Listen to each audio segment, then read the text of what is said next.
place before baptism. It's no need to be baptized if you know you're not sorry about your sins. എന്റെ പ്രിയ സഹോദര സഹോദരി, നിന്റെ ജീവിതത്തെ കുറിച്ച് നിനക്കൊരു കുറ്റബോധമോ പശ്ചാത്താപമോ ഇല്ലാതെ നീ സ്നാനപ്പെട്ടതുകൊണ്ട് യാതൊരു ഗുണവും നിനക്കുണ്ടാകുന്നില്ല. സ്നാനമല്ല ആവശ്യം, മുന്നമേ നിന്റെ ജീവിതത്തിന്റെ മാനസാന്തരമായിരിക്കട്ടെ. Many are being baptized today because others are doing it, and many are not really convicted or repenting for their sins.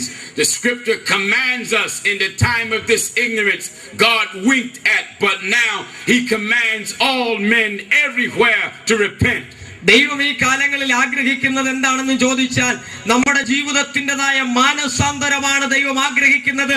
നമ്മുടെ അറിയായ്മയുടെ കാലങ്ങളെ ദൈവം ഇപ്പോൾ ലക്ഷ്യമാക്കാതെ എല്ലായിടത്തും എല്ലാവരും